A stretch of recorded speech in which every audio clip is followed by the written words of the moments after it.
Bismillahirrahmanirrahim. Assalamualaikum warahmatullahi wabarakatuh. Alhamdulillah, wassalatu wassalamu ala rasulillah wa ala alihi wa sahbihi wa man walah wa ba'd.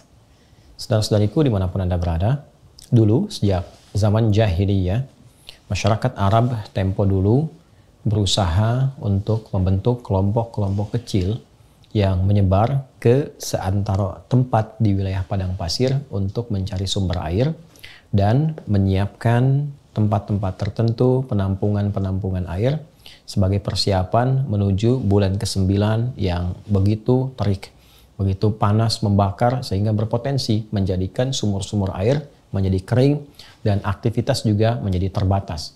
Bulan ke-9 itulah saat panas, terik, memancar disebut dengan Ramadan.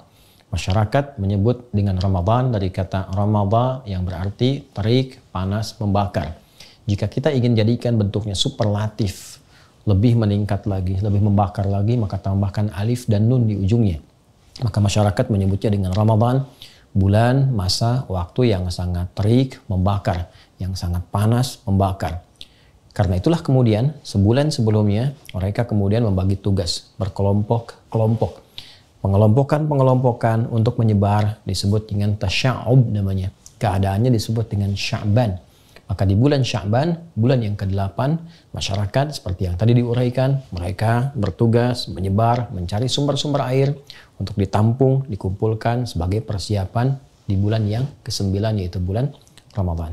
Di masa Islam, nama-nama bulan ini dipertahankan dalam perjalanan di tahun Hijriah. Dari mulai Al-Muharram sampai dengan bulan Dzulhijjah, bulan pertama sampai dengan bulan yang ke-12.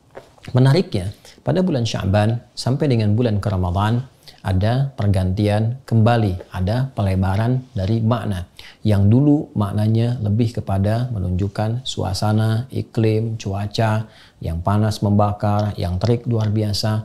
Maka secara metafor makna itu dibawa dalam nilai-nilai syariat, dalam nilai pendidikan spiritual. Orang-orang yang saat Ramadan mau meningkatkan amalnya, membangun ketaatan, meninggalkan maksiat, bertobat dia kepada Allah, maka Ramadan akan memberikan panas, terik, membakar dosa-dosanya, menggugurkan kesalahan-kesalahannya, mendekatkan diri kepada Allah Subhanahu wa Ta'ala dengan taqarrub yang sangat indah sehingga berpeluang diterima amal, diberikan kemuliaan, dan mungkin juga bisa berpotensi wafat dalam keadaan husnul khatimah dan kembali menjadi hamba yang saleh. Untuk itu perlu persiapan. Tidak semua orang yang sampai ke Ramadan boleh jadi mendapatkan peningkatan takwa, dapat manfaat dari taubatnya, bisa terdorong untuk meningkatkan ketaatan. Belum tentu kalau dia tidak sungguh-sungguh, kalau dia tidak serius.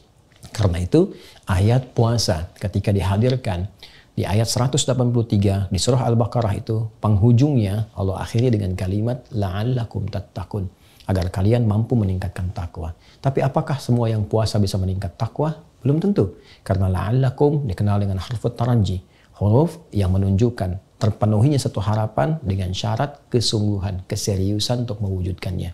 Di antara keseriusan itu, maka citranya secara metafor diambil dari bulan sebelumnya, bulan Sya'ban, bulan ke-8. Saat banyak orang di masa pra-Islam mengumpulkan air untuk persiapan bulan ke-9, maka air berikutnya yang kita siapkan menuju Ramadan adalah air-air spiritual. Air-air yang bukan hanya melapangkan dahaga kita, menghilangkan haus, tapi air juga yang bisa menumbuhkan nilai-nilai ketaatan, yang bisa menggemburkan kembali, menyuburkan kembali hati-hati yang kering. Karena itulah banyak ayat dalam Al-Quran yang menyebut tentang air. Kata alma yang mewakili air saja setidaknya disebutkan 63 kali dalam Al-Quran. Ada yang menunjukkan turunnya air dari langit berupa hujan. Wa anzalna minas sama'i ma'a. Kami turunkan dengan keagunganku, kata Allah Subhanahu wa Ta'ala, dari langit air. Berarti hujan. Khuliqa min ma'in dafiq. Ada yang kedua, menunjuk kepada asal mula manusia yang tercipta juga dari air yang terpancar.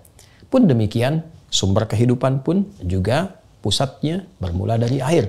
Sumbernya sangat sekali terpusat kepada air. Wa ja'alna minal ma'i kulla syai'in hayyin, kami jadikan dari segala yang hidup itu sangat bergantung kepada air. Demikian kata Al-Quran.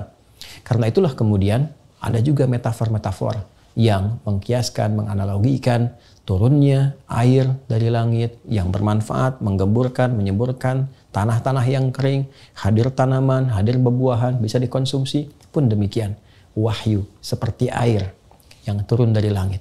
Disampaikan pada Rasulullah, diberikan risalahnya kepada kita untuk menyuburkan kembali hati-hati yang kering.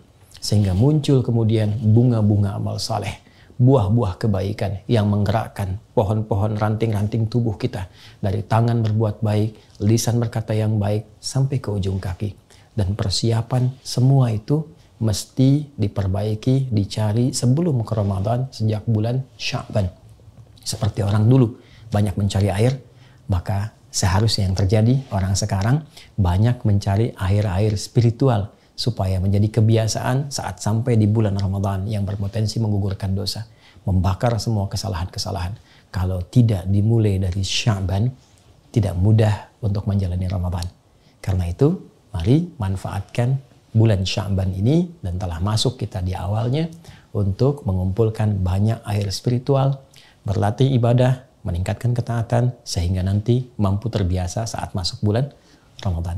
Cara yang terbaik, seperti pernah diajarkan Nabi, tersambung riwayatnya kepada Sayyidah Aisyah radhiyallahu taala anha, kepada Ummu Salamah radhiyallahu taala anha, dan sahabat-sahabat Nabi yang lain.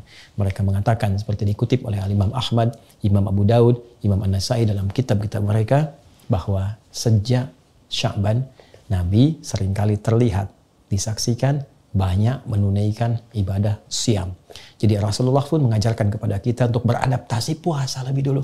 Tingkatkan amal soleh, cari air spiritual sejak bulan Sya'ban. Sehingga ketika terkumpul semua bekal-bekal spiritual itu, siap kita manfaatkan di bulan Ramadan. Siap digunakan untuk bulan Ramadan.